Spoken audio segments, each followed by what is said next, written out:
Now he's coming to the plate. The throw to Berra. He steals it. Swung on and missed. A perfect game. You can put it on the board. Yes.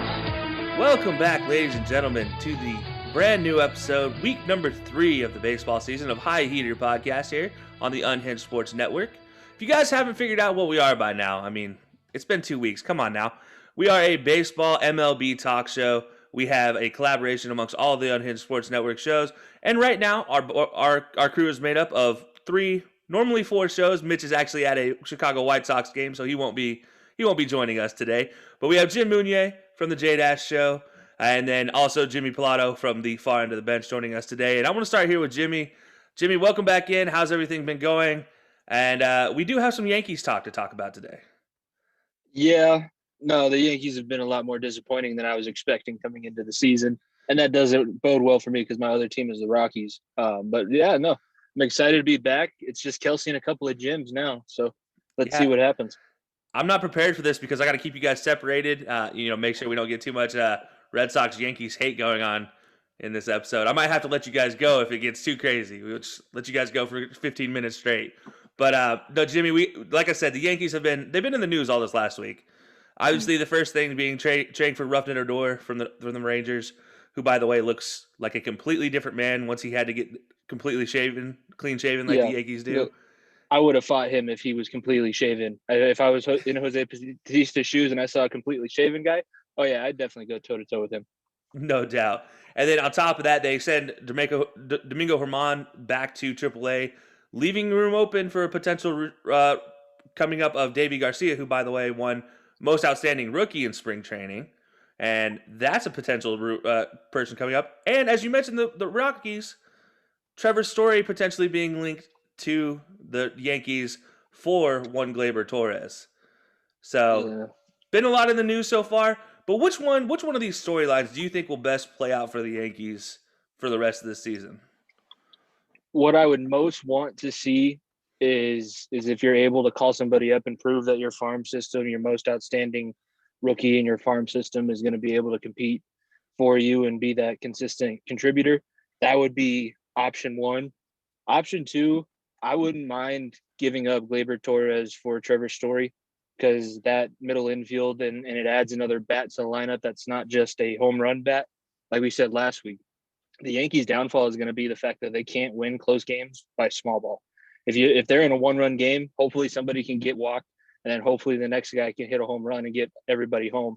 Otherwise, they're not good. So those are my top 2. I think that mainly if you can prove that your farm system is where we think it is as the New York Yankees, because they do carry a stigma of just excellence and everything like that. I know, Jim, I know you're not too happy about me using the E word around with the Yankees, but that's kind of what I'm hoping for. I'm hoping for the rookie to come up and step in, because if we don't have to get Story, that would probably be best, but we'll see what happens.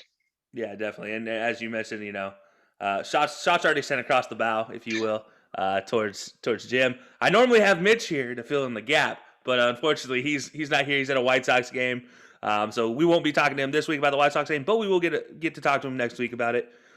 But then straight over to the Red Sox fan, Jim.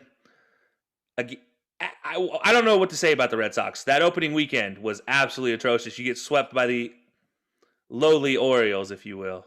But they came back with a vengeance this week, and they haven't lost a game. Obviously, it's only been against the Rays and, again, the Orioles. They're going for the sweep tonight as we're recording this. But, yeah, they look like a team that you might consider to finish above 500 after the end of the season. Well, first off, you have to put something ahead of the Red Sox name. It's the first time we can say since 2018 we are the first place Boston Red Sox of the AL East. So I don't know how it feels being down last place in the division at this moment, but it feels good being on top right now. But, yeah, they've been playing pretty good besides the 3-game sweep against Baltimore. And so far these 2 games against Baltimore now, they've been the complete opposite. It's the pitching, the starting pitching for the Red Sox has impressed me. Besides Garrett Richards, but everyone else has been very impressive for me so far. Yeah.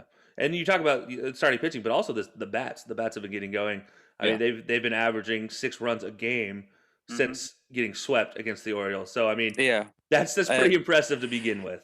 And, of course, one of the most underrated DHs is on fire right now, and that's JD Martinez. The guy's hitting a home run every single game. He's had now 11 straight games, and 11 continuous straight games of having 2 hits or multi-bag hits in his career. So that's pretty impressive, especially when so far the first 3 games he was basically a no-show until the second game. But the offense is all around him. Devers is hitting great. And the guys that have been surprising me has been Mario Gonzalez and Cordora and Verdugo. And they've been kicking. I've always said that Alex Cora, for some odd reason, makes this team play better. And this is basically the same team as last year, but this year's team can kill last year's team. And so far, where everything's going in the division, I take it right now and get as many wins as you can in the first half, so we don't have a very competitive. So we have a very competitive race in October, so that's September. But right now they're playing like that division title / wild card team. But still, we're only in week 2. But so far, it's happy. Me and Carlos, my co-host of the J Dash Show, have a 12 beer pack challenge, and if the results happen today, if they currently stand, it will be 3-3. So he swept me, I swept him. So we still got 13 more games left in the series. So yeah, it's a good week, but we got to stretch. We got White Sox, Twins, Yankees, and I want to say Angels the next 4 series. So it's going to get a little tougher for the Red Sox from here on out. Yeah. And so one thing I got to say, speaking of tough, and not looking good, they released those City Connect jerseys, and we've talked about these off air. And obviously, they're meant to represent the Boston Marathon. But can we just talk about how just god awful, atrocious these look on the ball field? Because they do not look good. I don't know what they were thinking, but does not look good on the field. I know what they were going for, and a lot of Boston fans, especially WEEI and 98.5 Sports Hub and Nessa and all the news people up there, they love it. They're pushing, like, you got to love it. But I've seen a lot of Red Sox diehards. They're like, we are the Boston Red Sox. We are not the UCLA Bruins. Because when I first saw those jerseys, I'm like, UCLA Bruins. I'm like, we know we gave them Mookie Betts, but come on, we don't have to adapt their college colors. But I know where they're trying to get that. I know what they're trying to resemble with Boston and the Boston Marathon, and it's cool. I love the story. I love what they're trying to do, but do something like what the NBA did with the city jerseys. Something else that represents the city of Boston. There's a lot of other things there besides the marathon. We're going to wear them for 3 games, I think, against the Twins, I think, when they come into Boston.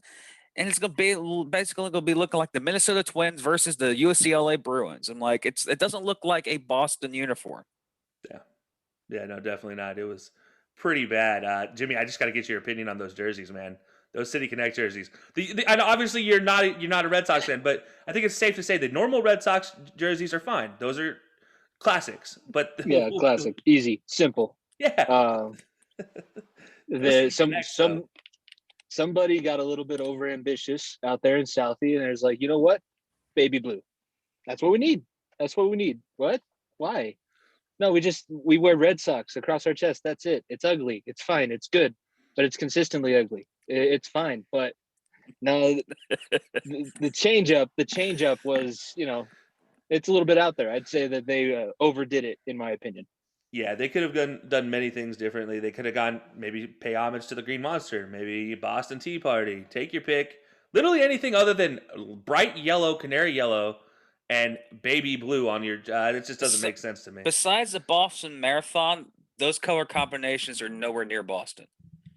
Like the Patriots are red, white, and blue. The Bruins are, black and gold, and the Celtics are green and white, and occasionally gray. But yeah, they could have done a green jersey. They could have done a black and yellow jersey. That's one of their alternate jerseys. They wear all of those are better options. Yeah. Better options. Yeah. Anyways, we're gonna move forward. We're gonna take it right around the horn, presented by Fanatics, for some of the other news stories that went around this last week. And if you guys haven't heard, we obviously talked about it a lot last week. The All-Star game being moved from Atlanta. We were all talking about where it was going to go. And despite all of our calls to keep it kind of somewhere still relating to the Negro League history, because that is something they'll be celebrating at the All-Star game, it has been moved to the home run derby capital of the world, Coors Field. You can literally throw a golf ball in the air and it will end up as a home run at some points in times. So is this a good move for the MLB? I mean, obviously you take it away from Atlanta for valid reasons. I mean, you finally get involved in something social injustice reasonings, and then you send it to Colorado of all places. Like, no offense to Colorado, but not the most cutting edge when it comes to, hey, we took it away from you for social injustice reasons. Let's go put it in Colorado. I mean, let's be honest. There could have been better options there. But is that really, like, in your guys' opinion, is this a good move, or is this just trying to take advantage of the conditions that Coors Field brings for the All-Star game? And Jim, I want to start with you on this one. I think I'm not taking a shot at the city of Denver. I'm not going to take a shot at Colorado, but you moved the game from Atlanta to Colorado over voting situations and social justice to a state that has stricter rules than Georgia for voting. And you go to a state that has the lowest population of African Americans and minorities in the United States. I was stunned by the move. Now the ballpark, it's going to be awesome. Pop up home run. It's going to be like Yankee Stadium, but in the Rockies.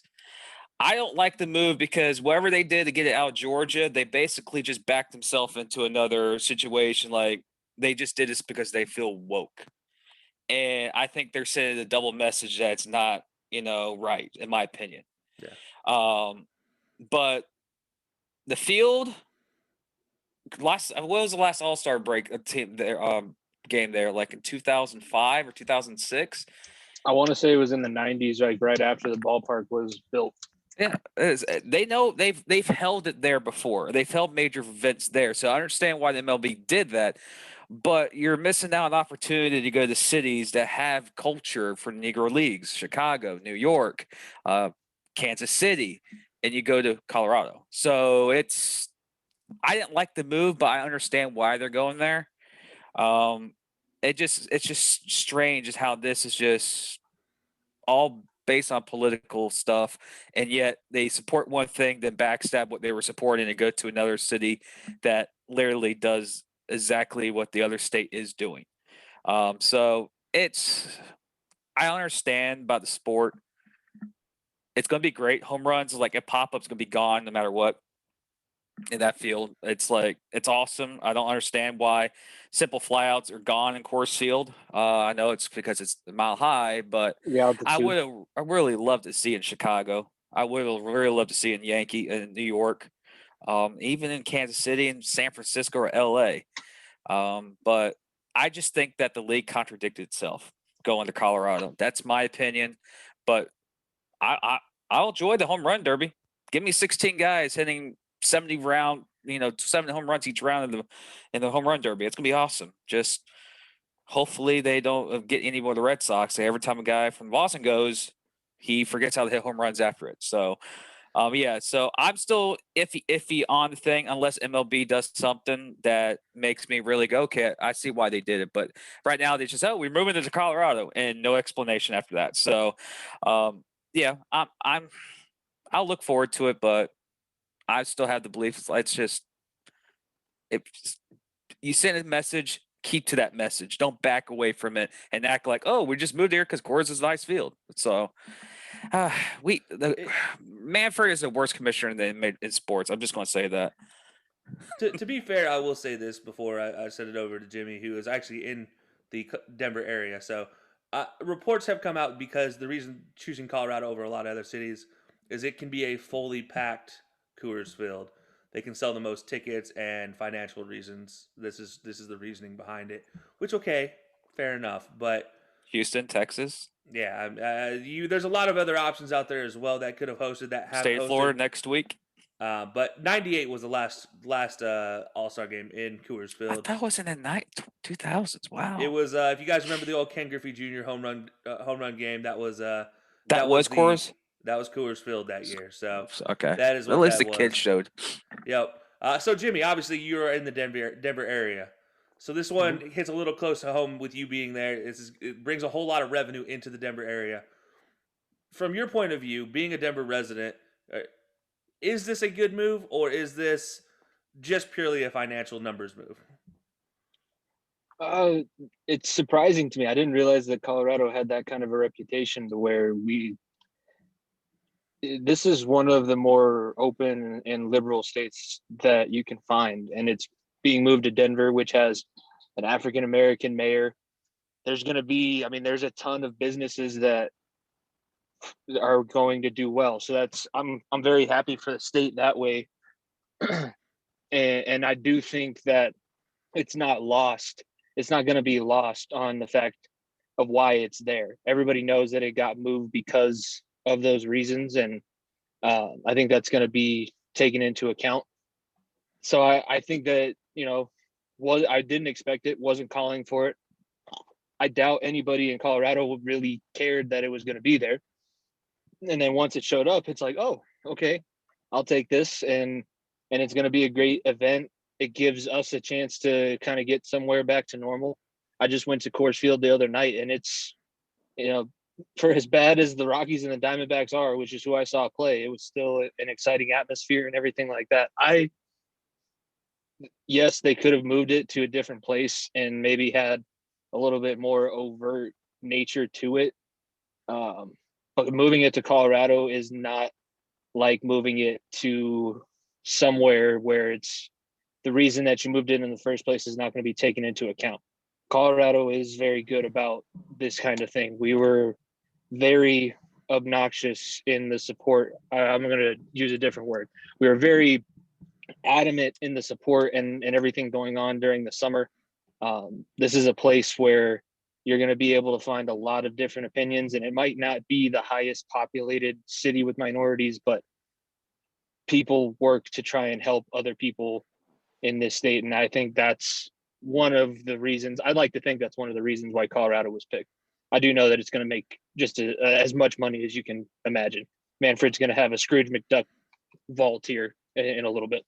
Yeah, 100%. I mean, there's no question in my mind that this, at the end of the day, this is a very safe option to choose Coors Field, in my opinion, because as you mentioned, it seems very neutral because it is a very liberal, very open area, but at the same time, you do have differing opinions in that state all over the place, and it's one of those things. Also, I hate to say it, but when you consider all the extra benefits of moving it to the state of Colorado, there's a lot of businesses, especially right there in front of the train station coming off of that, will definitely come out. Lodo's going to be booming for as bad as it's probably been in the last year with the pandemic and everything like that. There's a lot of Lodo for lower downtown. I don't know why we decided to make that distinction, but there's a lot of like locally owned businesses that are going to be able to possibly come back and everything like that with this moving there. So I think for that reasons, it's a fantastic move. I mean, obviously still, I kind of wish bringing back in the Negro League history to things, I wish it would have gone somewhere to play into that, but I get it. And I'm not like totally against it personally. I think it's a safe move for the MLB, a team or a corporation at this point who is notorious for making safe moves. So I do want to reiterate the fact that none of us were asking for this. This wasn't like everybody in Colorado was like, oh, bring it here. Everybody heard the announcement and went, oh shit. Okay. Yeah. I'll take it. I still remember Jimmy's message. Hey, you got the Colorado game. What the fuck? Yeah. Yeah. And Jimmy, you were one of the bigger proponents for going to like Kansas City as a potential home. So, I mean, that just tells you like you're a Denver resident. You weren't even considering Colorado as a potential option. So that just goes to show you how kind of shocking the move was to go to Colorado, but at the same time, it's a safe move. I think we can all agree on that, and it'll be a fun home run derby for sure. Do they still keep the National League, American League schedule for All-Star games? So no matter what, if they did move it out of Atlanta, it was going to go to an NL city? Usually, no. Well, no, that rule's been abolished now because next year it's going to Dodger Stadium. Oh, okay. So right. I mean, like, yeah, so I think that rule is now out of the books. It's no longer NLAL. I think it's just, yeah, they do. Who knows with Manfred and their decision making nowadays? Yeah. But speaking of decision making, we finally had it happen. Somebody said, you know what? Forget advanced statistics. We are going to let our pitcher ride. Joe Musgrove for the Padres, finally throwing the first no-hitter in Padres franchise history. So big nods to him. But also joining him in the record books, his catcher, which I found very interesting. This is the first catcher in history Victor Caratini, who has caught 2 consecutive no-hitters. Last year he caught Alec Mills for the Cubs on September 13th. Has not started a game since then and catches Joe Musgrove here. This is, I mean, and Caratini's 27. He's been in the league for a couple years, up and down from the minors. Hasn't really found his niche, and his last 2 games now, 2 no hitters caught. I love the Joe Musgrove story, but let's be honest. When you talk about catchers and receiving a game, they play as much of a part, if not more, in the no hitter than the pitcher does. I think it's. I think we can always 51, 49, 55, 45, that type of percentage towards the catcher being a bigger deal. So, in your guys' opinion, and Jimmy, we'll start with you on this. Who is the bigger win here? What's more impressive, the catcher catching 2 consecutive no hitters, or the pitcher Joe Musgrove getting the first Padres no hitter? I'm gonna try and leave my bias out of this because I did play catcher. And when I played, I did that a lot, and it was one of the more fun things. So when you did start calling your own games, and you basically get to control everything. So I think I like the catcher's perspective because depending on how the game's going, you also have to play psychology, like mind games with the batters too, because obviously the pressure is going to get to the guy on the mound. And at some point you're going to have to either step in there and go out to the mound and say, hey, we're just playing catch. Just keep going with it.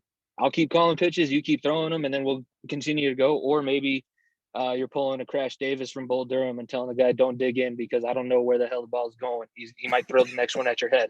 Yeah. So I like that aspect of it. And the fact that that's your last 2 starts, I'm starting to feel like that may be his niche. Maybe his niche is figuring out ways to shut other people down. Maybe he's some sort of savant, like reading a quarterback reading a defense. He's like, you know what? I know exactly where I need to pitch, where I need to call the pitches, and where he's going to miss, and we're going to get a no-hitter out of this, make this an easy day at the ballpark for everybody. That's crazy. I didn't realize that was his last start, was another no-hitter.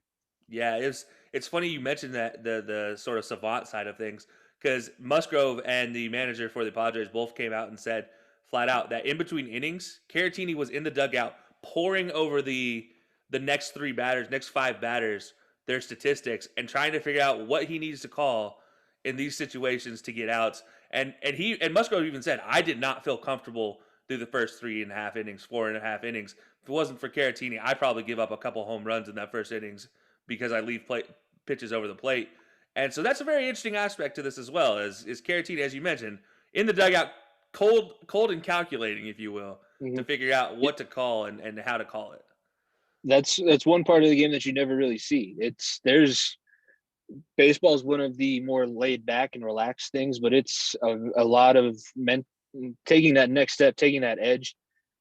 Basically nothing other than maybe where the ball gets hit happens by accident. And nowadays, most hitters are good enough to where that's not even by accident. There's very little left to the game of chance in baseball. And that's why, honestly, I think that's why we have so much of the analytics taking over, because everybody's just trying to overthink and overanalyze so much that that's what we're going to do. But there's a lot that goes into every single play that happens, and it's not just the one guy on the mound or the one guy at the box. Yeah, definitely. Now, Jim, what about you, man? What is your thought on this one? I mean, Musgrove or Caratini, what's more impressive to you, throwing a no-hitter or catching a no-hitter? Catching a no-hitter, because you are basically the quarterback of the team. You're the one that's calling the plays, calling the defense, and back-to-back no-hitters, first time in history. Can we sign him to a max deal? Because apparently his ERA is 0. So you score 2 runs, you're going to win the game. Score a run, you're going to win the game. But like Jimmy mentioned about how catchers go in the dugout, if people don't watch baseball, no one talks to the pitcher, and the catcher is also by himself. He's either getting ready to get up there in the bat, or he is looking over film.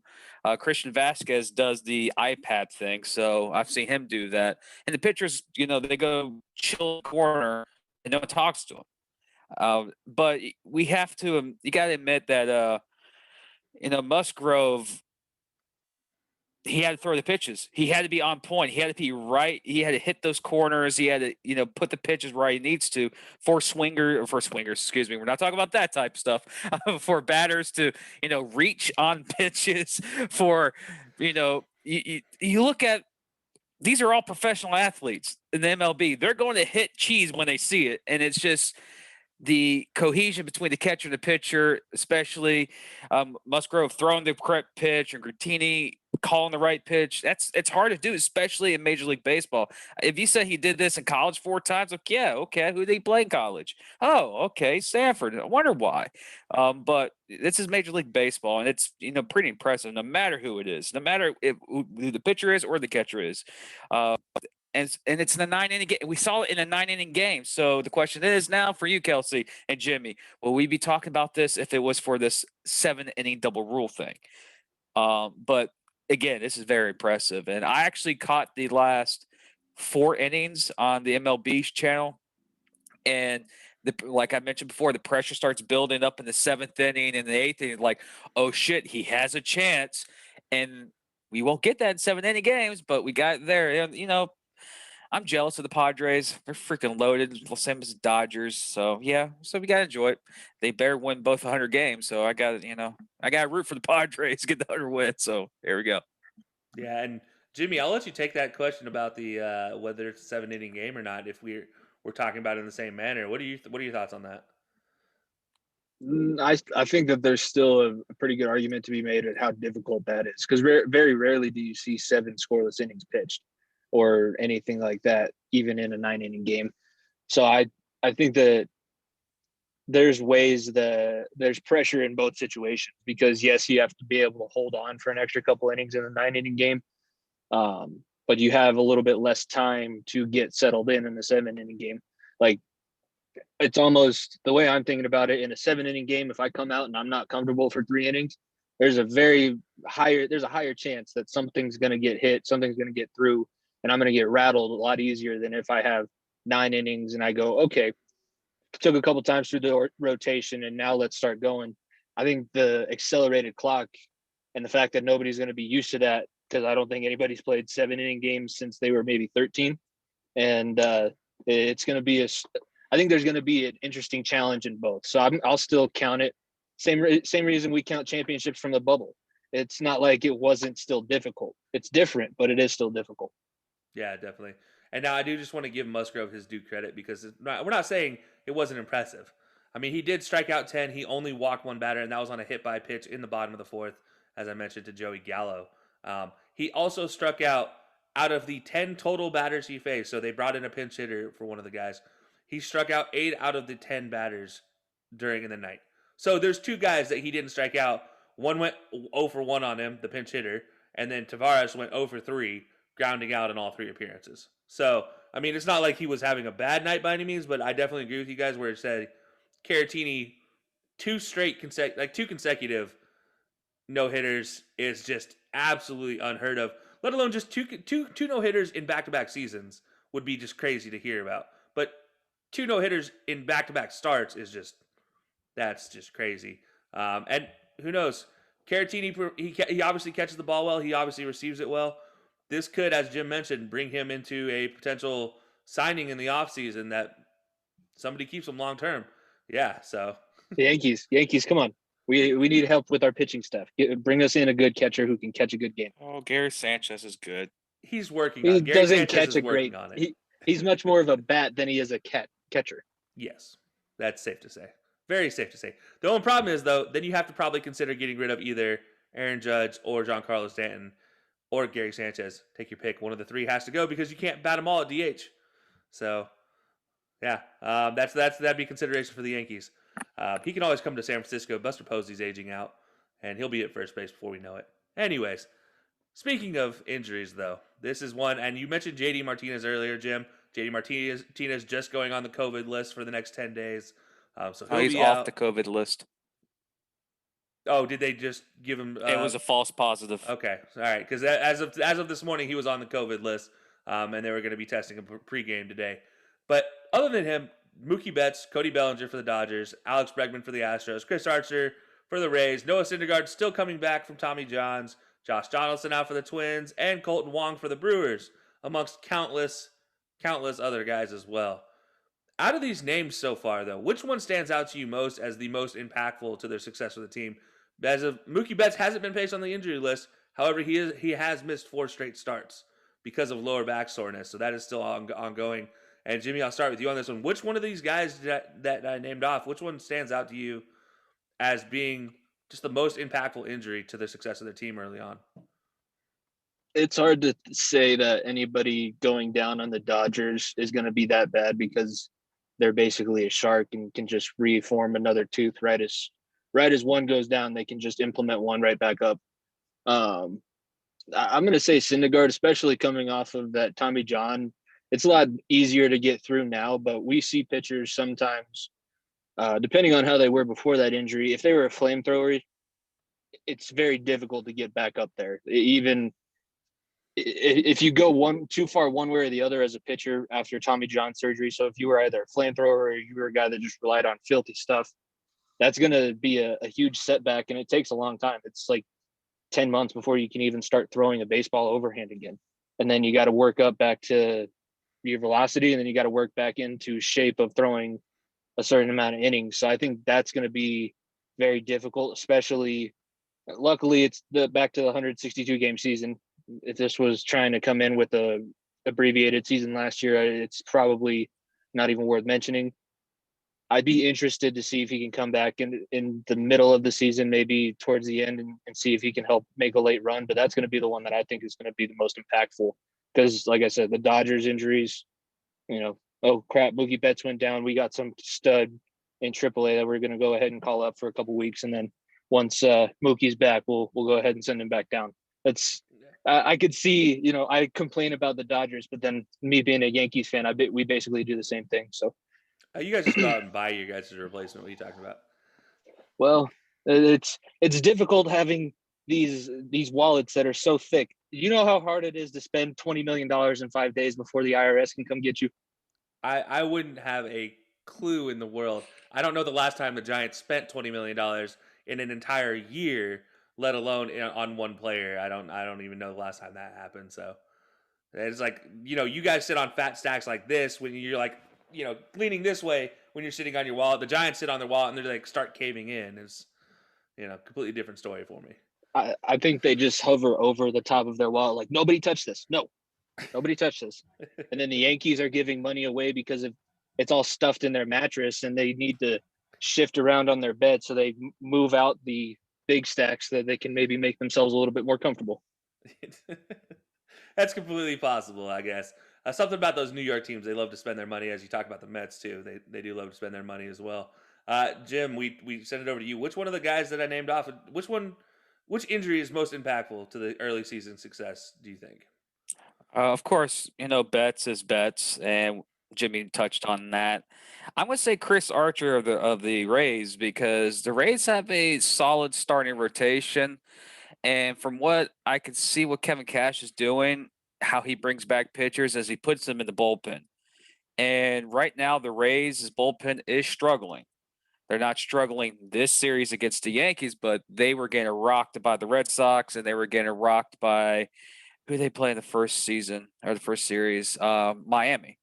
And Archer is a day 4 starter, possibly day 3 for them if he gets healthy. The Rays, in my opinion, bullpen is holding them back. Their offense is now kicking, and it's not because they're playing the Yankees. They have a good roster. They're pitching. They have top. No matter if they lost Snell, they still have an elite pitching rotation. And Archer could be day 4, day 5, day 3 starter, but he needs to be. He was used as a middle reliever in spring, and he was targeted to be a spring middle reliever during the season. And the Rays are losing a guy like that, and they need him back for them to get back in it's not really back in. They're in the race. They're going to be in the race all year, but he will be a significant addition if healthy for the Rays. And the other one I got to say is maybe Josh Donaldson, Minnesota. When you think of Minnesota rolling, you think of him. But yeah, he'll be a key piece, but Jim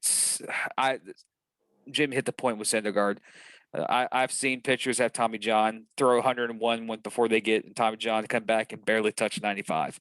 That's Greg Kimbrell. That's Jonathan Papelbon, and there's a couple others. So it's, injuries are the better teams or the top teams in the league will find a way around their injuries, and you'll eventually see that towards the end of the year. And the Rays have a roster to do that. Minnesota has a roster to do that, but these are key assets that make them top tier competition, top tier teams as the season progresses. And it's every one of these guys you mentioned have a significant, piece in the puzzle of their team. It's how can they manage it? And the teams right now that you mentioned, they can manage so far. It's just how big the injuries and what type of injuries build up from this that may continue to make them fall further down standings as we get to like month of July or August or June. Yeah. Yeah. And the one thing, I also talk about Syndergaard. Syndergaard, he was actually scheduled to come back this month in April from Tommy John's. However, he was set back, as you mentioned, Jimmy. That timeline for throwing can be anywhere from 8 months to 12 months to a year and like 3 months, really, if you really push it that long. He was projected to the 8-month period. Turns out that wasn't how it worked out, and he just was able to start throwing last month. So just as they broke basically spring training camp, he was able to start throwing. That's why he's still delayed. And then as you guys talk about Chris Archer, it's ironic that Chris Archer comes through the bullpen because that was the whole reason he got traded away from the Rays in the first place, because he did not believe he was a bullpen pitcher. And so they traded him to the Pirates, or they let him go at the end of the season, and he ended up with the Pirates. So it's ironic that now he's going to be coming back from this injury, rolling through the bullpen as well. So that's a little bit of a interesting part of that. Just to add a little bit more turn of the screws to this, if you will. But really, there's a feel-good story out here, and this one we haven't talked about yet, and I was kind of waiting until he got back onto pace before we start talking about him. But Trey Mancini for the Baltimore Orioles. If you guys don't know his story, he beat stage 3 colon cancer. Came up with the Orioles, was diagnosed I believe 2 seasons ago, and spent all of last season fighting colon cancer, going through chemo and going through every step needed there. And he has finally returned to baseball. He hasn't had a great start to the season. He was batting just 5 of 28 going into Saturday's game, but that didn't stop him. He finally hit his first home run. Went 2 for 3 on the night, so he has improved his average as well. Is this the turning point for Mancini? Will he be able to ever get back to the guy that the Orioles brought him up to, or will he just be a good, solid MLB player from now on, and we're expecting kind of mid-range levels for him? Or does he possibly struggle going into the dog days of summer in this season? I mean, what's your guys' thoughts on Mancini coming back? Obviously, it's a great story that he's coming back. But realistically speaking, for production, what do you guys think of that? And Jim, I'll start with you on this one. First off, Mancini is a badass. He defeated stage 3 colon cancer. And he got a standing ovation in Boston. He got a huge standing ovation in Baltimore. I think he had one in New York when the Orioles went to New York. He is what we always want to see a loved one or a friend or a colleague defeat cancer. And first of all, I just want to say congratulations to Trey Mancini for that. And also, his bat's actually waking up. He had a home run last night or 2 nights ago in Boston, and he's hit a couple of doubles. And I still think he's the best hitter on the Baltimore staff. And Baltimore has a good, young, talented staff. They're just very inexperienced. And I just think that Mancini, in my opinion, I think he's going to be solid. I think it's just going to take time. I still think he's going to be about 20-plus home run guy because he's that type of player. It's just, I think the first couple of weeks in the season, you got all the emotions of getting back to the game that you love, and you're basically the first 3 teams you face are Red Sox pitchers, Yankee pitchers. It's a very hard, start of a season to get your game on, and he crushed one the other night, and I think he's going to have a good season, honestly. And I think he's the best player in Baltimore, in my opinion. Yeah, and as you mentioned, Saturday night was his first home run of the season, and that was it was a shot too. It was a line shot. It just traveled.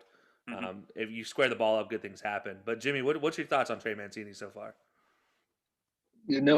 I have a lot of the same feeling as Jim, to where I just want to start by saying that's a hell of a story and a hell of a fight mainly because if you know anything about colon cancer, it's normally caught so late because you don't start getting regularly checked for it until you're normally 50. That's like part of the 50th year physical.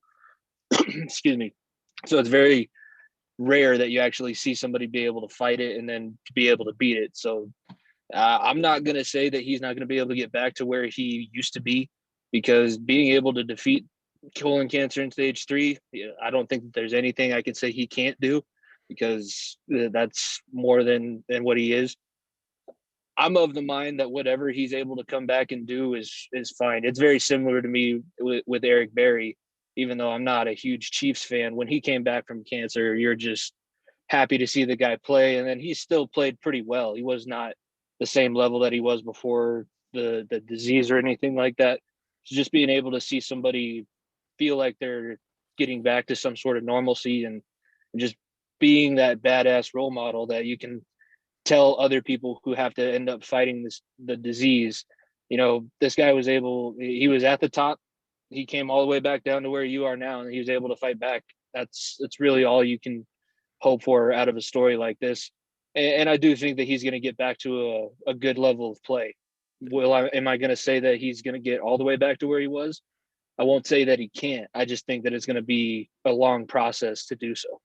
Yeah, I definitely think we'll see him evolve as a player over this next season for sure. I think we'll see him adapting to what he's physically capable of doing this season and growing and like building on that going forward. But I do want to point out there is a story that floated around about him, about his entire journey through chemo and everything, that he spent his entire time during chemo, during those 4 to 8 to 12-hour days where he's getting the chemo radiation, doing nothing but watching film on himself at bat, watching pitchers and what they could bring, studying the all the advanced statistics. And that was what he was talking about. He's like, look, I need motivation, and this, what better motivation than to plan for my return by planning on what I'm going to face and have to deal with to get back. And so that's just a little something that came out and tells you exactly how much of a competitor Mancini is. Not only did he beat colon cancer, he did it and still prepared for his future career returning to baseball, which when you're diagnosed with stage 3 colon cancer, nobody knows what's about to happen. At that point in time, for most average people, they start to consider, well, this is okay. All right, we'll figure out what's to happen happens. And for him, he was like, no, you know what? I'm going to beat it, and I'm going to come back to baseball. And he's done everything perfect so far. So I just want to take that moment to talk about Trey Mancini. He's obviously a fantastic story. And a good guy too. He's well deserving of being able to come back to the league and do what he's been able to do so far. But we're gonna take this into break, guys. You're gonna hear a quick message from Fanatics and Fubo TV, and when we get back, boy, do we have a discussion for you. And we'll be right back. What's up, everybody? It's Kelcey from the High Low Sports Podcast. If you missed the brand new news, we have partnered with Fanatics.com. So if you're in the market for a brand new t-shirt, brand new hoodie, brand new jersey, no matter the team, no matter the player, no matter the sport, Fanatics.com is your place to stop. Not only does this help support our podcast, but it helps support the entire Unhinged Sports Network. Check the link in our bio or go to unhingedsn.com. On behalf of DJ and the High Low Sports Podcast, see ya.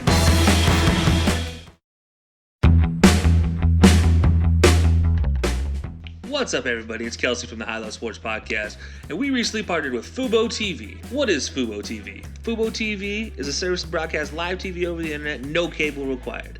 Watch your favorite teams, network shows, news, and movies on over 100 plus channels. You get channels like CBS, NBC, ABC, Fox. You can watch all the games. So go ahead, click that link in our bio, and get started on your 7-day free trial. And stay tuned to some more great programming right here on the Unhinged Sports Network. And welcome back, everybody. As we talked about, our network sponsors over at Fanatics and Fubo TV are absolutely fantastic. If you guys haven't checked them out, the link is in all of our bios. For most of us, we have a Linktree account, so go click on that Linktree account, and you'll be taken directly to our Linktrees, and it'll say Fanatics or Fubo TV, and go check those out. If you guys haven't already signed up for Fubo TV, please go do so, because really, that's how you're going to be able to check out all 162 games from your favorite team all season long, unless you just happen to be a Yankees Red Sox fan, then in which case you end up on TV a little bit more often than most, or a Dodgers or Padres fan. Shame on you for choosing the easy teams. Choose a team that has to fight for TV rights. It's better for you. You become a better man because of it. Says the guy who won like 3 World Series in the span of 8 years. It was actually 3 and 5, but yeah, we'll do that. I'm good for championships for the rest of my life. I don't care anymore. I've lived through the good days. I will just go and live through all the bad days and just be that crotchety old man. Back in my day, we won 3 World Series in 5 years, and that'll be me. So I'm accepting of that, guys. But I will say this: there is a huge discussion going on in that NL West, and of course, it's the lightning rod that is Trevor Bauer that brings in the discussion. If nobody knows what's going on, I'm calling it Bauer-gate. That'll be our title for this story is Bauer-gate. If you guys don't know anything that happened with Trevor Bauer recently, in his last start versus the A's on Wednesday, multiple baseballs were taken and sent to the MLB for investigation. Reportedly, the baseballs had been visibly marked and contained a sticky substance. However, here's the things that need to be said about this. The investigations of baseballs are supposed to be anonymous, 1. And according to league officials, every single game that has happened so far in the season has had baseballs removed from play and taken to the lab. And number 3, it is supposed to be for unadaptable spin rate changes or unseen spin rate changes that are just so astronomically high that doesn't make sense. And here's what's to consider this when you apply to Trevor Bauer. Trevor Bauer's spin rate averages, and I'll just take the last 3 years, including early on in the season. In 2019, 2,412 RPMs. Okay, fine. He jumps up in 2020, his Cy Young season, to 2,776 RPMs. Obviously gets a little more whip on that, adds a little bit more snap to his wrist, and that's actually something that was broken down in tapes last year that you can see. And so far this season, he is hitting on average 2,776 RPMs. So exactly the same that he was in 2020. So no, there were no changes in the game versus the A's that you can see that are just noticeable. So there's lots of aspects to this. And in case anybody didn't know, the MLB instated rules this offseason for exactly this situation. They will be monitoring spin rates for suspicious increases to warrant investigations, obviously. The third-party labs will inspect the balls that show signs of being doctored. On top of that, compliance officers stationed at the stadium will keep eyes on dugouts, batting cages, and bullpens for any possible moment. And if anything is found, players are subject to discipline even if they are not caught during or after the game. So if something comes back from this, there are potential ramifications for the player, which is very unique because this is not ever something baseball has done is punish after the match. Because if we think of the Astros, that was one of the big reasonings nobody got suspended for the Astros is because, well, we couldn't prove it during the game, so we can't prove it after the game.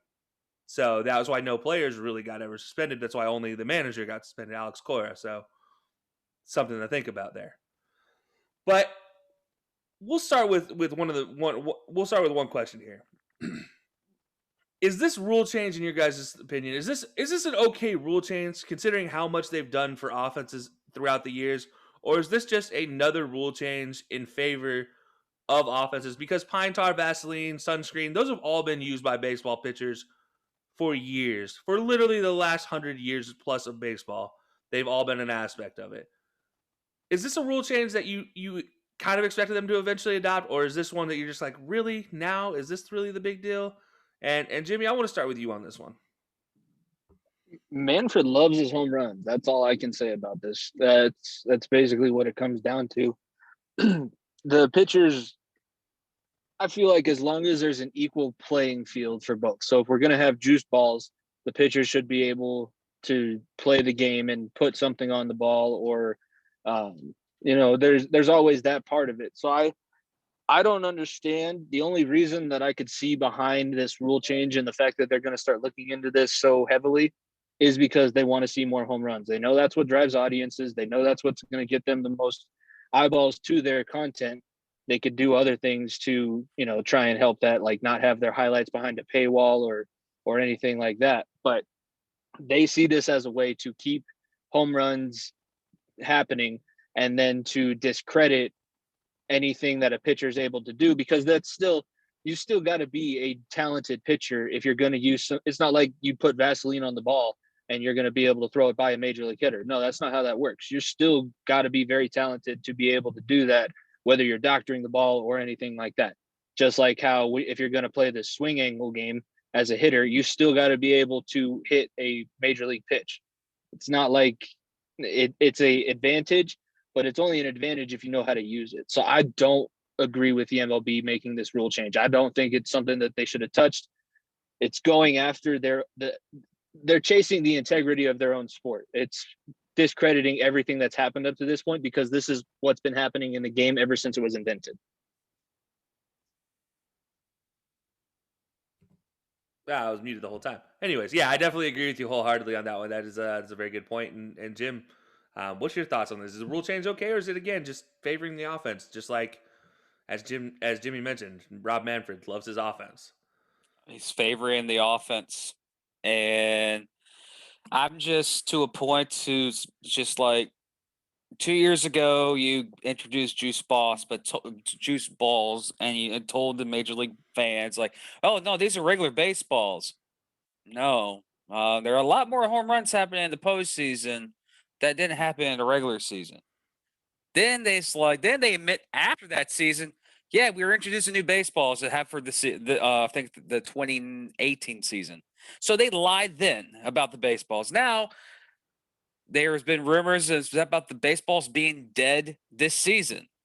And once coaches all around the league were calling out the baseball on live ESPN and MLB TV, all of a sudden home runs have increased within the last week. Go do some of your numbers for you statistic people out there. Home runs are up 25% this week compared to last week. Then you get this rule. We praise home run hitters, but we want to punish pitchers. We punished Barry Bonds because he hit a lot of home runs, and Mark McGwire because of steroids. Okay, maybe he's trying to get advantage over the pitchers. Now, when pitchers are trying to get advantage of hitters, they get punished. And I'm not a Trevor Bauer fan, never have. I think he's an arrogant prick. If you're watching this, Trevor Bauer, hi, thank you for listening. But still, are we going to do the same thing in baseball like they do in the NFL? They check footballs now, like they have a security guard checking footballs. I know that kind of it may come towards about the Patriots, but tough shit. We won a Super Bowl even in baseball season, we still get the 7 shades of Brady. I was going to say, you let a Boston fan start talking about balls in sports, but still, it's a double-edged sword. But we want to punish the pitchers, but yet want to produce more home runs and more highlights for the MLB. So Rob Manfred is an idiot. He has been an idiot. He doesn't know what he's doing. We need new change. Get Adam Silver in there. Crap, I'd rather have Roger Goodell as a commissioner of the MLB right now because the MLB is so behind times. But yet, when they get caught red-handed, they're like, oh, no, this is a new change. Here's the new rules. This is what happens. It's a cluster. And, I don't like it. But still, if you get caught, you get caught. If you literally have like pine tar, like a freaking homeboy for the Yankees a couple years ago, literally had pine tar on his neck, that's cheating. That's flat out showing that you're cheating. But, if it's like Major League, Vaseline in the hair, just hide it. I was going to say, just hide it. That's all you got to do. That's gamesmanship, in my opinion. That's doing it right. But having it all over your neck, that's legit cheating. So it's a double-edged sword question, Kelcey. And yeah, let's have national security advisors now watch every single freaking puck, ball ever made in professional sports, and they take care of it. Like, it's getting outrageous for every sporting league. Yeah, now we'll get to that gamesmanship cheating comment in just a second. Jimmy, go ahead. I got a question for you guys. Do you think that maybe they're doing this because they think it's more difficult to hit home runs than it is to throw high speed, like these pitches that we're starting to see where there's 3 to 4 inches of movement at a time? Because that's really the only explanation I can think of where they think it's more difficult to hit home runs. So that's why they're favoring the offense as much as they are. Yeah, Jim, I'll let you go first on this one because I actually have some rule changes that apply to this exact rule or this exact idea.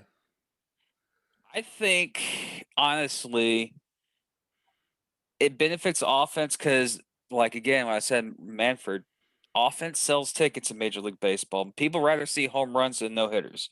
Not me. I would love to see a no-hitter.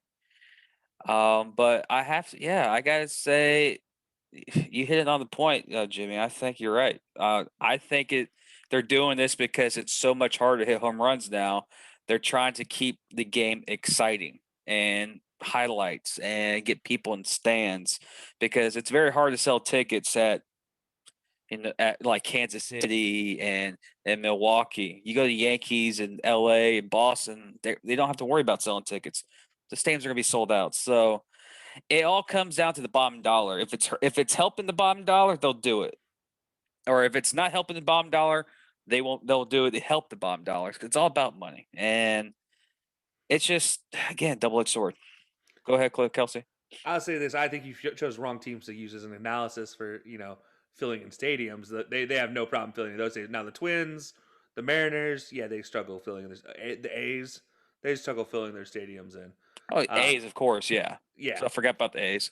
So, but as far as what's harder to do and why MLB is doing, first of all, if nobody remembers back when they brought in the live balls, there was also the issue with the seam height. I don't know if anybody remembers that, but the seams were actually dropped flat to the ball.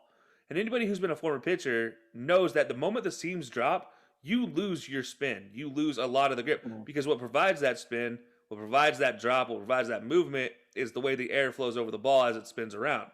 And that's how you get 3 to 6 to 8 inch drops that are just absolutely disgusting. Like we did the Shohei Ohtani game the other day, and I was just absolutely dirty watching him and some of the movement he got on it. And they've dropped him completely flat, and then they brought him back up a little bit, but it's like half the height that it previously was. So they're still able to get some spin, but they're not able to get all the spin. And then when you also deaden the ball, it also prevents some of that spin from happening as well because it carries its weight different through its spins. So yeah, 100% baseball is doing everything in its power to make home runs easier for batters because, this goes back to our hitting conversation, hitters aren't taught to actually hit a ball. They're taught to hit home runs, and that's it. Yeah, they even have a cheat sheet put together on how to hit home runs. They went in and figured out as long as you swing at this angle, if you just got to make contact, pitcher's providing all the power. You don't got to supply anything other than just putting the barrel where it needs to go. So there's a lot. Like, they're not even trying to hide it. It'd be at this point like if Goodell was arresting the defensive players for sacking the big-name quarterbacks. He hasn't gone quite that far yet, but that's similar to what the MLB is doing for home runs. Yeah, no doubt. And that's actually probably the next step for the NFL. And I mean, yeah, for the MLB, it's about to start ejecting pitchers in the 8th inning for throwing a no-hitter, it feels like. Sorry, Joe Musgrove. You were the last no-hitter in the history of MLB. Never going to see another one. Now, I do want to Hold it. You struck him out. No. Exactly, no. Yeah. Now, speaking of strikeouts and home runs and irony of all this, one of the biggest outcries for all of this Trevor Bauer saga and calling for Trevor Bauer's head, they need to be on a spike, he needs to be fined, he needs to be suspended, he needs to be completely kicked out of the league, has been Astros fans. Now, we all know how we feel about the Astros. We've had this discussion. But what do you make of the Astros fans? Because obviously Trevor Bauer was one of the bigger proponents being like, well, they straight up cheated. They deserve all the hate they can get.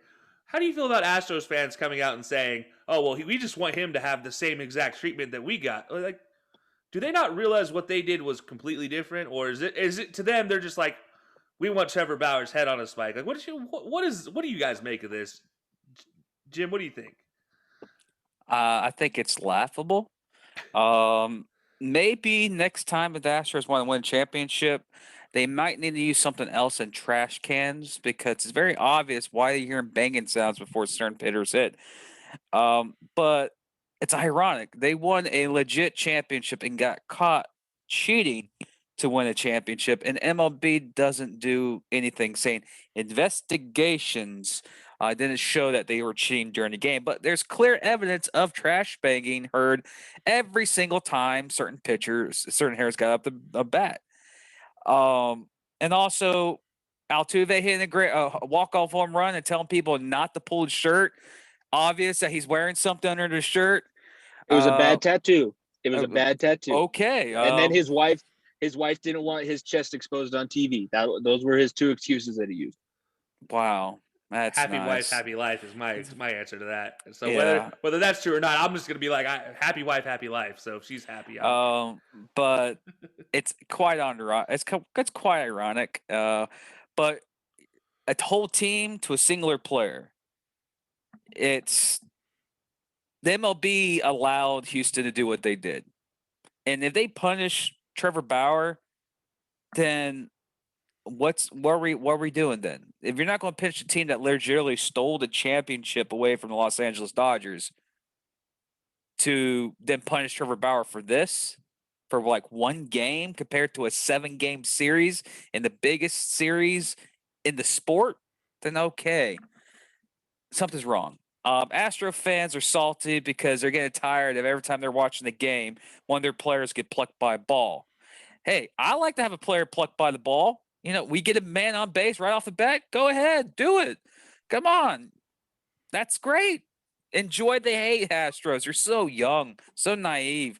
Just care for me and Jimmy as Red Sox and Yankee fans. Every stadium we go to, we're the most hated teams. We love it, and we still kick your ass. So, Houston, get used to it. Trevor Bauer's not going to get punished.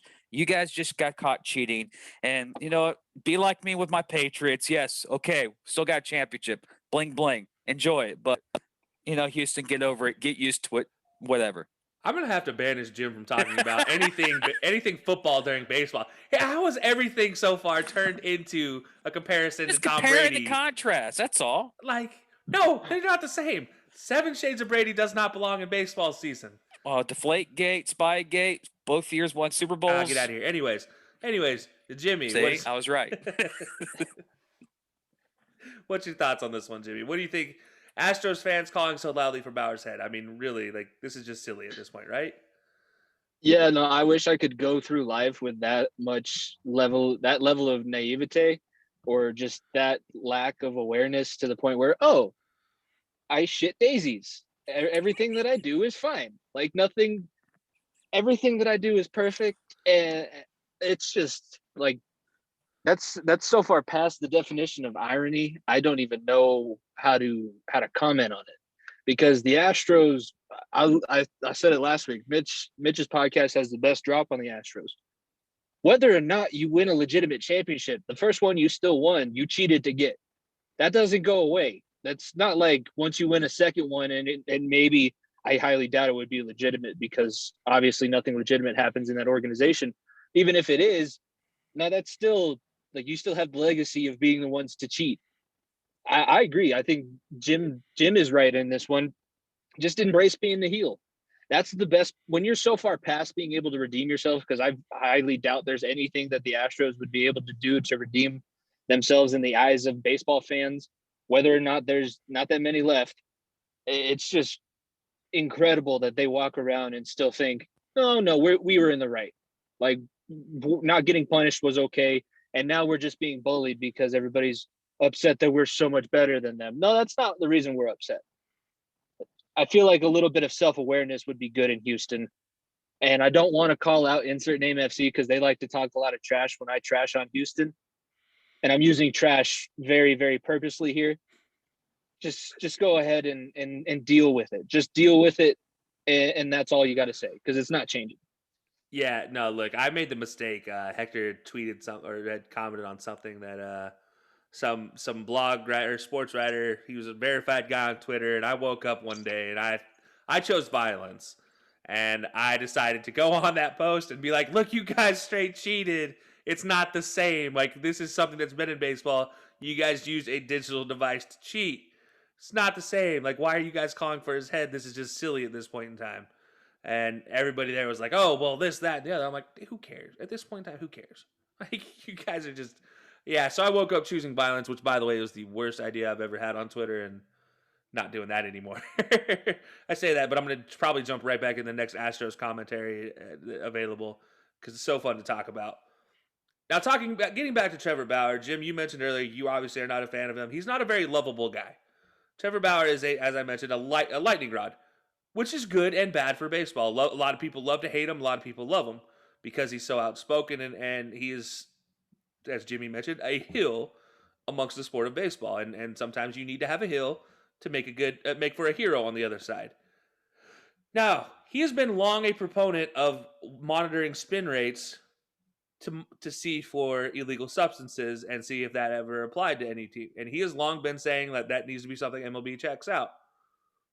Now, the flip side of things, MLB is like, all right, we're going to make you the proponent.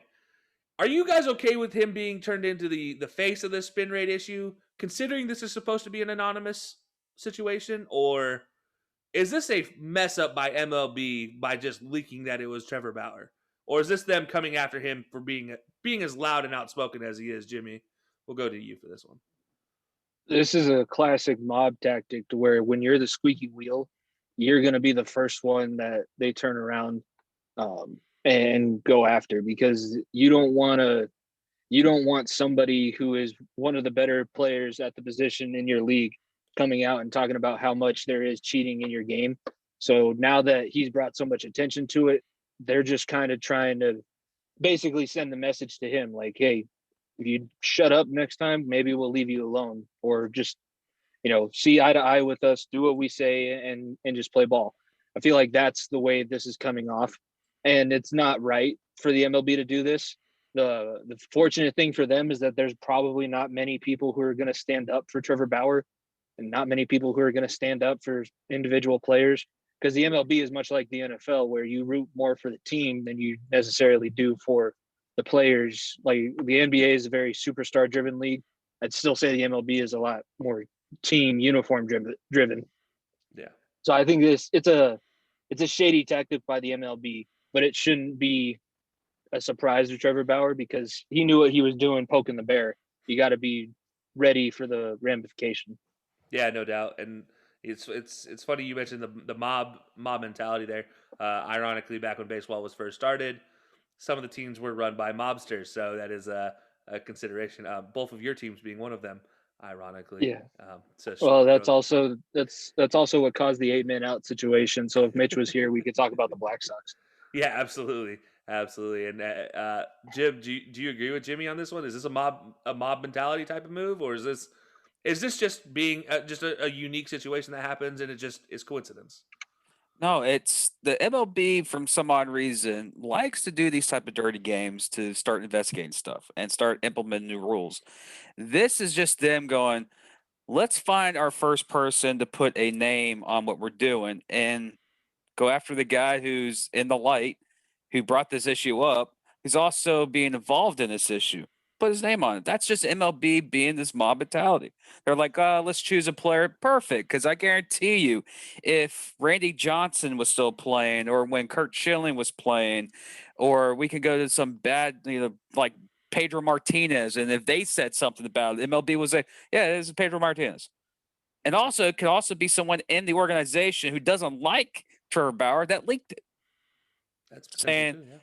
Maybe he pissed off a custodian, or not custodian, like, not what they call those job managers or something like that, trainers, and they're like, yeah, this is what's going on. It's because he did something in the locker room. It could be that simple, and also it could be the MLB like, oh fuck, now we got to admit that we're doing it now because the leak happened. So, from what I've read about him, wherever he's been, he's not been liked by the organizations. So I think it's going to come to a stage like, your shit don't stink, dude. Like, you're burning bridges, and now the MLB is going to burn his bridge when it's time. So, yeah, he's one of those guys. He's loved by players, but the organizations that usually have his contract are like, God, dude, really? Can you just shut up once in a while? Stop going ironically on a podcast and talking too much shit. But yeah, no, he's one of those guys that's going to be always draw a flame to his, always draw a moth to his flame, if you will. Just because that's just his mentality. Now, I do want to. I have a bigger question to ask about gamesmanship and cheating. We'll get to that one in a second, as I mentioned. But if Bauer does face punishment, you guys both mentioned this now. Do we expect this to become an appeal by the MLBPA? Because the Players Association obviously is for the players and supposed to help support them. But they're kind of one of those shady organizations as well that doesn't always support MLB players. However, you do remember Ryan Braun, who has been very maligned amongst the league. He was supported by MLBPA after he did the individual research himself to get it cleared. Is this going to be something that we see with Trevor Bauer? if he does face a punishment, which, mind you, up until this point, pitchers have only ever faced an ejection from a game and a fine afterwards for any sort of illegal substance, any sort of doctoring of a baseball type of offense. So if we see a long-term punishment here, can we see this being appealed, or is this going to be one where Trevor Bauer is quite literally going to be the martyr of this situation? And Jim, we'll start with you on this. I think the Players Association will jump in because, like what you said, Kelcey, the organizations don't like Trevor Bauer. He's a good teammate. Players support his ass. So the Players Association is going to back him on this, because if you're going to start punishing Bauer for this, you're going to have to start going back and look at all the pitchers in history that have found ways to get that extra curve on the ball, that extra zip on the pitch to get guys out. And it's something, it's going to hurt the integrity of the game, because we're going to have pitchers getting investigated after they have a no-hitter, or they're going to have pitchers being investigated for, man, you're throwing 5 miles faster than you usually do. So the Player Association, almost said MFL, my bad, but the Player Association will jump in Trevor Bauer's favor. But the things that the people who don't want it to happen are the owners and the MLB itself. Yeah, definitely, and it is Tony Clark who is the president of the PA, former baseball player himself, former player with the Padres, former coach as well. Jimmy, what do you think is going to happen in this situation? I feel like the PA is going to be forced to step in, because if they don't defend a guy like Trevor Bauer, who, whether it's a lot of bad attention or not, he's one of the bigger stars in the league. They're not going to step in and defend one of those guys. You're going to lose the trust of the smaller players that you're really fighting for, because that's what the players associations are put in there for. They're there for the entirety of the players in the league, but they're the ones that look out for the little guys and the guys that aren't Mike Trout making ungodly amounts of money. So I think the PA is going to just be forced to step in on precedent, because if you set the precedent that you're not going to defend a star, there's very little chance. Like, yes, all of this is a shady organization. And the fact that people think that these things are happening by accident, an organization as big as the MLB or the MLBPA, nothing happens that's an accident. Everything had a purpose. Everything was set into motion. So they're going to need to take this step, and they're going to have to do whatever they can to defend Trevor Bauer if he does get suspended. I would like to think that the MLB knows if they do something retroactively and make this a thing, that it's going to cause more damage to their image than good. I would like to think that they know that, so they won't do it, but that's putting a lot of credit on the plate of Rob Manfred, which I will never do. So I'm not going to say that he's that aware that he knows what's going to happen if this does go the way that it's looking like it will be. Yeah, and the one unique thing with the MLB Players Association, unlike many leagues, as you kind of mentioned a little bit earlier, Jimmy, that the power is kind of with the organizations, and there's a reason behind that. If you look at the PA representatives, it's Daniel Murphy, Andrew Miller, Elvis Andrus, and then Max Scherzer. One of those 4 names is actually a big name in the game, who's older. The other, Elvis Andrus, obviously people know about him because he was supposed to be a big thing.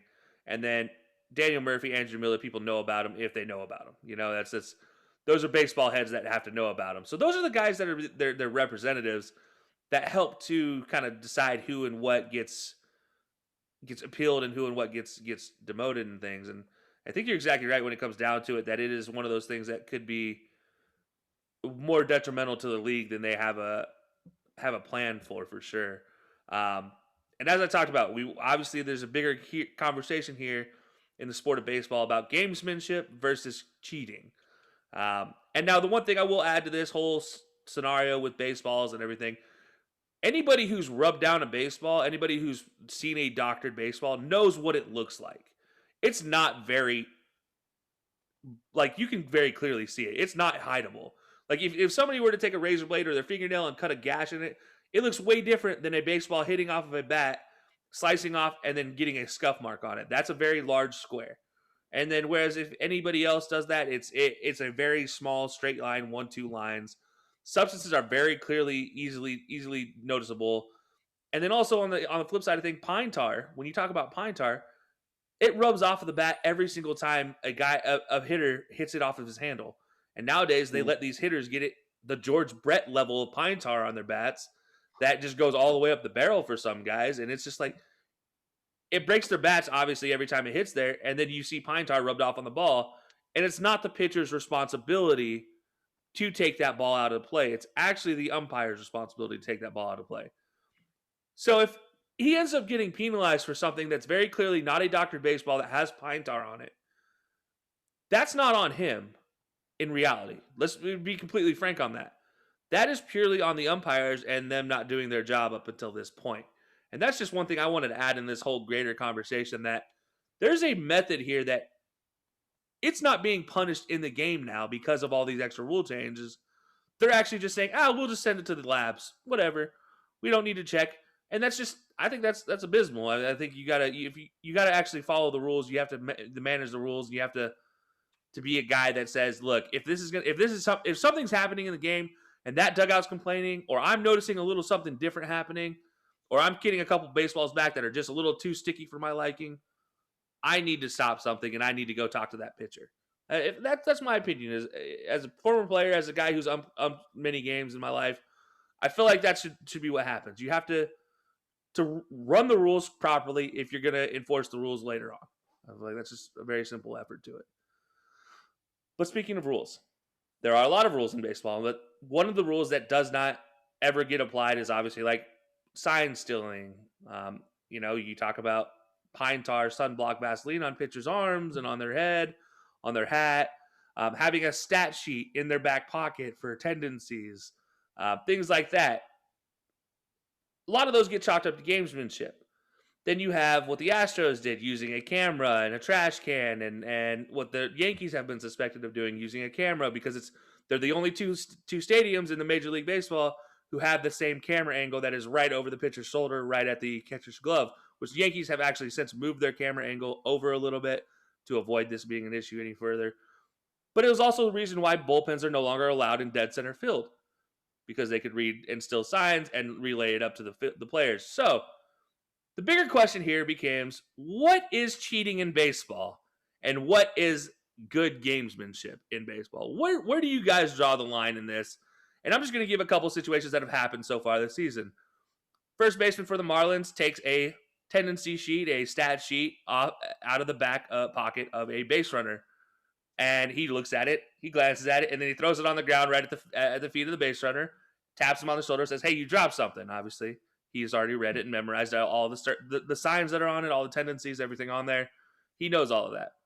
Is that cheating or is that gamesmanship in your guys' opinion? Is that something that would be over the line, or is that just good on him? And Jimmy, we'll go with you. I don't mind the unwritten rules and everything like that. That's similar to me as the hidden ball trick. It's there's a certain, I guess, pride almost that you got to always be on your toes and think that everybody, like, you can never really trust the other team because of the different situations they can put you in. So I kind of like having to have that edge in the game. I think that's just fun gamesmanship. And if you fall for it, you're an idiot. Probably should have gone to college instead of getting drafted right out of high school. But, there's gullible written in the sky too. Oh, you looked up. I think that's just a fun situation. I don't see a problem with doing that. Yeah. And Jim, what about you? Is that something sort of, would you consider something like that gamesmanship or cheating? Gamesmanship. Yeah. Okay, you read a card, tendencies. You want to be prepared as an organization, have multiple cards or multiple changes if that happens. So I think, it's gamesmanship. It's like that can happen in any game, honestly. Yeah. So then here's the bigger question. What do you qualify as cheating on a field? We've seen a very obvious example with the Astros and their extremist level of cheating. What is the line that you see it? Like, what is the one thing that you can say happens that you've seen happen in a baseball game where that's the moment that it switches from gamesmanship to cheating? And Jim, we'll start with you on this one. Obvious pine tar on the neck. Of course, what the Astros did with the trash cans and technologies, what the Yankees and both the Red Sox have been accused of doing. Actually having somebody in the stands relay information that's been caught, I think, in minor league level, but not major league level. It's been caught in college, Mississippi State. How are you guys doing against Florida? I don't know. Get the guy out of center field for cheating up for you. Those are cheating. That's blatant cheating. But and of course steroids and all that stuff, that's cheating. But yeah, Stein sealing from second baseman, who's a batter's on second baseman on the base. That's just your catcher not hiding the damn single. That's gamemanship. But all the rest I just said, yeah, that's using technology in your favor that a team doesn't know you're using is cheating, honestly. Yeah. Jimmy, what about you? What's your thoughts on this? Where do you draw the line for it? I like the fact that normally when these rules are broken, the other team has ways that they can go about getting even, whether it be hitting somebody or just being a little bit rougher and tags and everything like that. So the hockey enforcer in me kind of comes out when stuff like that happens. The big thing that I always had a problem with would be guys sliding and trying to take other people out, like the fielders sliding into second on a double play situation. I just, that's when you're trying to affect somebody else's livelihood in their career. And if you get them right, there's possibility they never play baseball again. I don't see that as a good situation. If you can hide the stuff on you, obviously, or if you're a pitcher and you're just really good at getting sweat or getting some spit on the ball so that you can have a little bit extra spin, I don't mind it. Basically, if you get caught doing it, you deserve to have some sort of sanction, but I would rather have it in the hands of the players, like the catcher, put the finger up and let's go throw at this guy's head because all he's doing is trying to steal our signs. I would rather have that than over officiating the game. Yeah, I get that wholeheartedly. I like there's aspects to the sliding into second that you mentioned that obviously I don't like, especially when somebody is just blatantly doing it to take out the guy. Whereas there's an art to it. If you can still slide and wrap your elbow and forearm, if you can wrap that around the bag, you're, in my eyes, I'm like, okay, that's fine as long as you're not completely horizontal and completely like your body's away from the bag that way. Like if it looks like a good slide, it's not a late slide, and you can wrap your arm around the bag, then obviously okay. But yeah, there's a difference between a rough slide and then trying to cleat somebody or trying to get them in the knee or ankle. There's a total difference between playing hard and playing dirty. Yeah, no doubt. And then we've seen it with some of the catcher rules they've changed. Obviously, being one of the ones that to kind of eliminate. It's not so much cheating, but some of that rougher potential, career-ending plays. Buster Posey being the prime example of that one. I was going to say I didn't expect him to come back and catch after that. No, not at all. And especially to have a potential almost MVP season after that injury was kind of crazy. I mean, that was the rule made for him. Yeah, but you know what? To be honest, that was a rule that had to be made eventually. It was because if we look at athletes and how big they become, it's a bigger thing. But I'm kind of leaning towards Jim a lot with this what's gamesmanship and what is cheating. I think the moment technology gets involved, that's the moment that it's no longer a gamesmanship type of a conversation. The moment like you have the scoreboard operator flick a hit on for something they see, or that you have a guy out there using binoculars, or you have the buzzers on their chests or on their arms, or you have any one of these aspects, the cameras especially, those are any one of those technological aspects, or cell phones. Those have been one in college as well that have been penalized many times. Cell phones. Notorious Mississippi State with cell phones. Yeah, and the guy will shake his hand and the light will flash on the phone for what pitch the guy was throwing. Yeah, so that happened to him. Yep. Also got caught because he was actually streaming the game through SEC Network. Correct. And they would they had the camera, because the camera at Texas A&M goes right over the shoulder of the pitcher. Yep. They've actually also since moved their camera positioning. But the moment technology gets involved, that's the line. What do you guys think about, because I know when we would be in the dugout watching we would sometimes pick up on a tendency just the pitcher showed, because it was obviously a while ago, and like little league pitchers, when they're throwing a curveball, they normally have some sort of tell. They're showing their pitch. Yeah, but that's not cheating. That's gamemanship. Yeah, okay. That's a whole dugout noticing something. Yeah, Well, we would also just call it out. Like we would have some kid on the team that had a distinct whistle, like whistle once for, or when he whistles, it's an off-speed pitch. So just And there's ways. That's the thing, though. The thing about the Astros that just kills me so much is there's a way to do what they were doing within the game of baseball. You don't use a freaking trash can in the back. You say, all right, let's go 2-7 versus let's go Altuve. You know, the Altuve is as straight as a fastball. 2-7 is an off-speed pitch.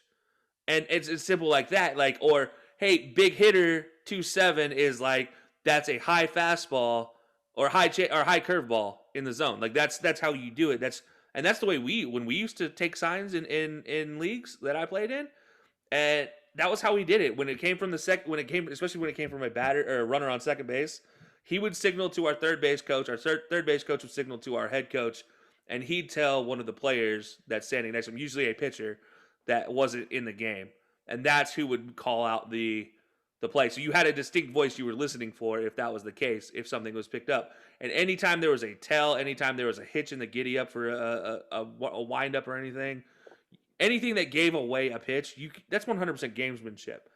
And that's what bothers me so much about the Astros is they decided to take this whole we're going to steal signs to a level that's no longer gamesmanship. They're like, let's go beat on a freaking trash can and not let's just say let's go out to simple words or signs. Even the base coach can give you signs through like especially if you're a righty, you look at the first base coach. If you're a lefty, you look at the third base coach all before the pitch ever comes because you know when the catcher sets up because he's in his position. So you know when a pitch is to be expected. That's when you look back. But this whole thing with the Astros just kills me because they just took it from a normal level of gamesmanship to let's use cameras plus a trash can and make this completely obvious we're cheating. That feels like. Whereas Trevor Bauer, let's be honest, Vaseline, pine tar, and sunblock, those are the big three usually used. That's always been a thing. You talk about like Phil Niekro with his sandpaper in his back pocket when the umpires surround him and he's like, no, I don't have anything. Finally reaches into his back pocket, takes it and throws it behind the umpire. And then the third umpire out on the backside, who was not even in the huddle, notices that he did it. And that's how he got caught. And he was suspended for just that game. That's it. Ejection for the game. Like, it's silly. There's a ton of different things too, but like knuckleballers are very particular about their fingernails. Like I watched the R.A. Dickey documentary that they had on Netflix. So then are you mandating, if you mandate all of this, are you mandating when guys can groom their fingernails or what they can do with their fingers if they were, because it does, like, especially for a knuckleball, and it could be beneficial for, depending on what off-speed pitch you're throwing. There's a lot of things that you don't normally think about. Like if somebody's never pitched a baseball, nobody would ever think if you keep one nail longer or something, it could change the flight pattern of the ball. So I almost feel like it's a slippery slope, and the more you take out, the more you're going to have to start really getting to the point of, well, we're just going to have to make sure, like you said, arresting people for throwing a strikeout, because it can't happen. We've legitimately legislated that out of the game. Why are you doing this? Yeah, definitely. And as you mentioned, the fingernail thing, that's an aspect of pitching that a lot of people don't understand is pitchers and their fingers. The reason why blisters and hangnails are so bad for pitchers is that's your complete grip. It's gone. Like if you can't grip the thing with the same amount of pressure and allow the same amount of roll per pitch, your whole game is off. Sometimes for the better though. Some pitchers have had better luck that way. Craig Kimbrell, when he came back from Tommy John, struggled because he wasn't able to find the same thing. Had a blister, and all of a sudden things came back to him. It's the weirdest thing ever. It's unique. And one thing with also fingernails, you can dig into the ball, into the leather, provide little bumps in the ball, and then you throw it with the bumps reversed, and so that you catch the air pockets, changes up the momentum, especially knuckleballers. That's how they get some of these nasty, nasty movements, for sure. But yeah, this Trevor Bauer thing is absolutely crazy. I think is just the safest thing to say about it. It's just it should never have been blown to this proportion, but here we are talking about it for a whole half of our episode, for a segment of our episodes, because this is just how big it's blown up into, because people are just, non-baseball fans are trying to dictate baseball to baseball people, if that makes sense. And that's where we're at right now with this game is all the people that know baseball, have played baseball, have experienced baseball. We're all just like, oh, this is part of it. What are you talking about? Everybody else is like, no, you guys cheated the same way the Astros cheated. Like, nah. We there's levels to this. Yeah, this is like, oh no, you put pine tar on the ball. That's a slap on the wrist. The Astros is like, you gave away nuclear launch codes to the opponent. That's what you just did. You just gave nuclear launch codes to Russia. Like, let's and not then do got that. promoted for it. Yeah, exactly. And then nothing ever happened. And then Oopsies. you got a high five and said good job, good job. And then the guy that really wasn't involved, that told people not to do it, in Alex Cora, as much as I like to make fun of him, he does get suspended for it. And he took the blame for everybody. Like, really, Alex Cora has long been known one of those guys. He's an old school baseball player. He does not get involved. In his whole career, he was never found once to be doing anything to bend the rules, if you will. He talked a lot of crap, and he stayed in that gamesmanship role, but he never actually crossed that line into cheating. And this is like one of those things that, when he took the fall for things, you're like, wow, that's poor guy. But it worked out for the best for him. So what do we know? But moving on, guys. We're moving on. What? Yeah. Oh, come on. No, I'm not letting you. Yeah. No, you're gonna somehow relate this to Tom Brady, and I don't. We're over. We're Tom Brady. I don't know how you're gonna relate it to Tom Brady. It's Alex Cora. It's the 2018 World Series champions. Anyway, great year. I'm afraid of how you're gonna turn this into. So we're gonna move forward to our final thoughts, brought to you by Fubo TV. If you guys haven't checked out Fubo TV, as I mentioned earlier, it's how you check out all 162 games for your favorite MLB team. And there are certain blackout areas. However, those are few and far between, unless you're, like I mentioned, a Red Sox, Yankees, Dodgers, or Padres fan, because then you have plenty of blackouts because of all the ESPN games. Mm-hmm. But Jim, let's start with you. What's your final thoughts from this last week of baseball? My final thoughts is don't let the Red Sox get hot. They're currently killing Baltimore right now. But actually, my final thoughts is go to a game if you're anywhere in the country, ladies and gentlemen. Go support it. Stadiums are open. They're looking for fans. If you're lucky to live in a state that has bigger capacities, go enjoy this game. Baseball is a unique sport. Don't watch it on TV. For me, I'm in Jacksonville. I can't see the Red Sox. I can only see them a couple of weeks out of the year, and they're in Tampa. And when they do, I'll go. So go out there, go enjoy the game. Jimmy went to a game earlier this week. He's lucky he lives in Denver. He has a staying really in the city. So my final thoughts is enjoy the game. Watch as much baseball as you can. Baseball is a great sport. It represents America. It represents everything about life. Go enjoy the game. That's my final thoughts. All right. I like it. That's actually the nicest thing you've ever said in this show. So who knew? Who knew you were capable of being a nice guy? Oh, that's such an ass move. Anyways, Jimmy, we're gonna take it to you for this one. What are your final thoughts on this last week? So I'll just echo what Jim was saying. Going to the game was a cool experience, and it was nice to get around people. Kind of forget how many people in a stadium, a professional stadium, can hold, because it was limited capacity, but it didn't seem like it was very limited capacity, just as the most people I've seen in one place for a long time. My final thoughts would be, I'm nervous. Like, the Yankees have me nervous. The good thing about being a Yankees fan is I know that this is not the roster that they're going to end the season with. So hopefully they figure out some of the pieces, but if they don't get somebody on their lineup who's a consistent hitter and not just a home run hitter, or shore up their pitching rotation, I'm losing faith quickly in how much in that march to championship 28. I'm losing faith fast. Yeah, understandable. I mean, it's a slow grind to get to that 28, and I mean, goodness, you guys still have a 14 World Series record over the next closest, I believe.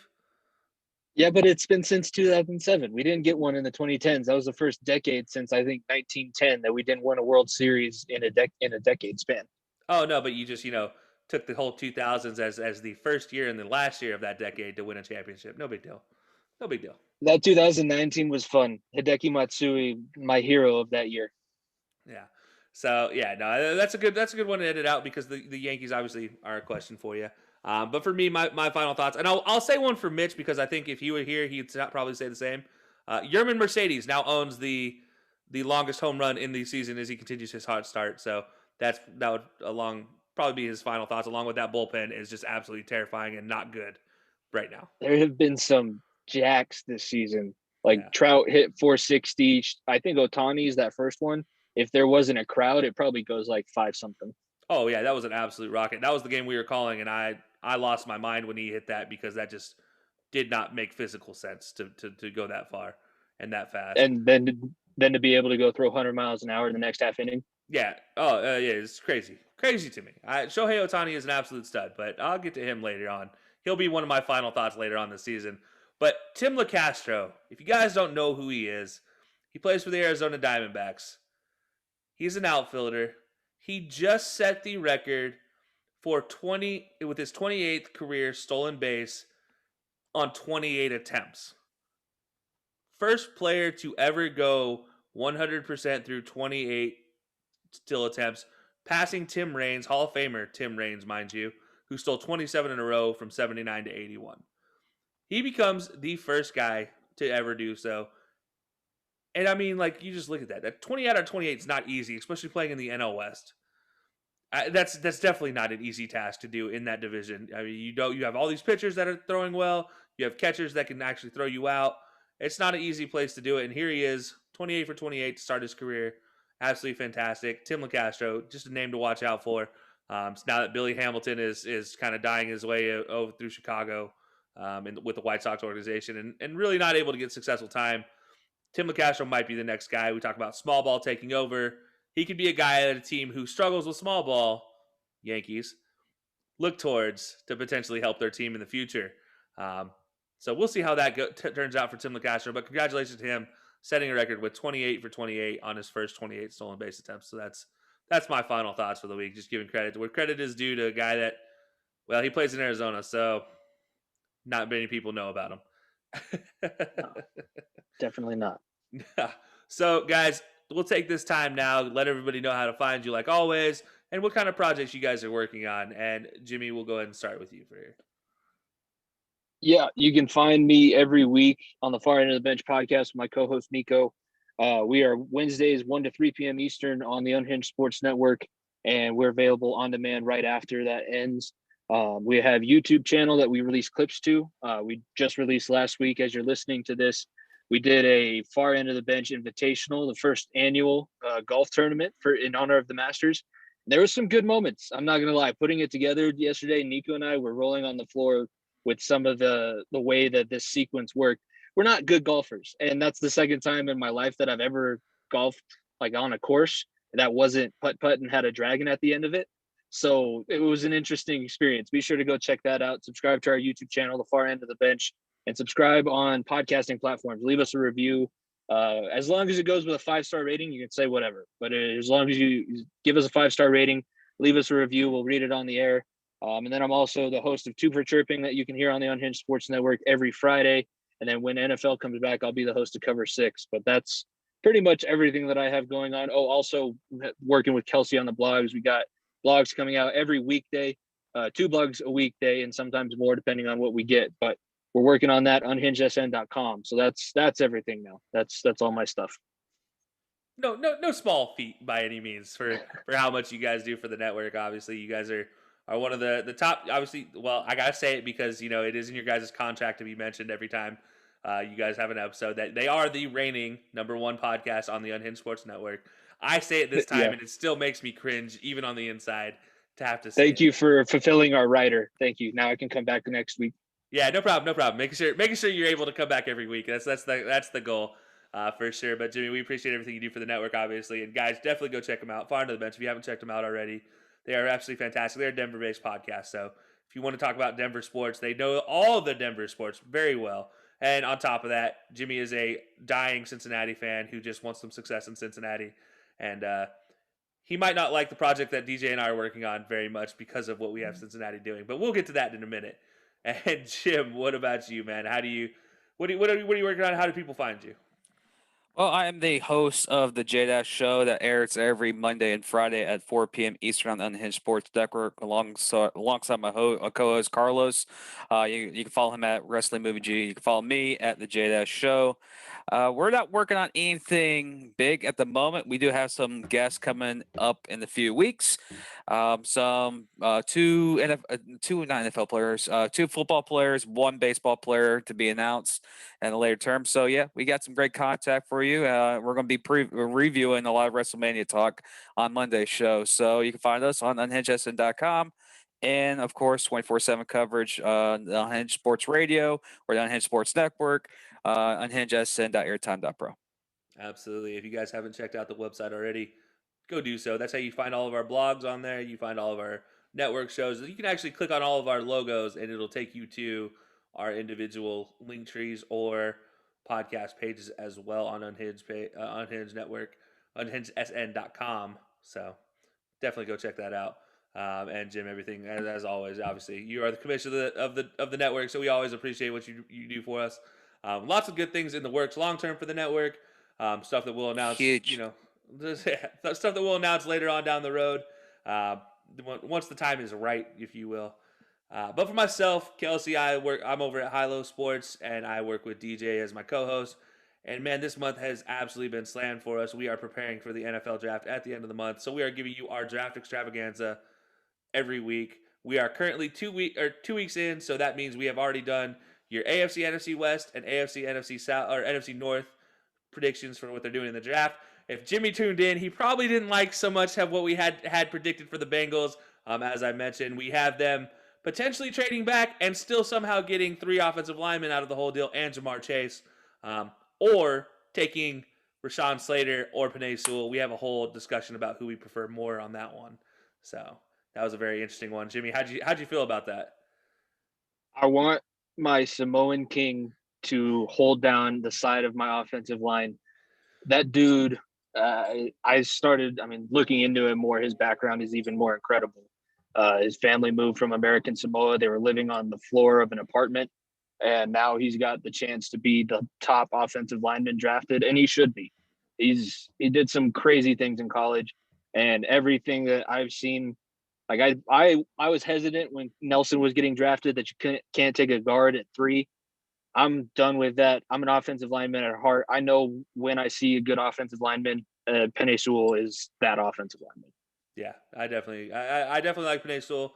But we'll get into that one in a minute. One of the big things we're working on as well is our big board for the draft, which we'll be releasing on the 19th. We actually will have a whole blog about it. DJ's been working hard on that one. That'll be our High Low Sports big board, and you'll be able to check out our rankings on all the players. And then at the end of the month, we have the big one.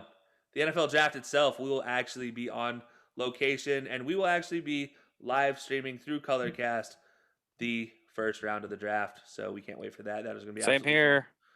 So we'll have a lot of fun with that one, and we'll let you guys know. And if you guys want to check us out, Twitter at @high_low_sports, and you can check us out every Thursday, 2 p.m. Eastern time on the Unhinged Sports Network, which, by the way, precedes this show at 3 p.m. Eastern time. We air on Thursday afternoons for our premiere episode. And then after that, I'm going to go ahead and tell Mitch he's at Dorm Room Dispute.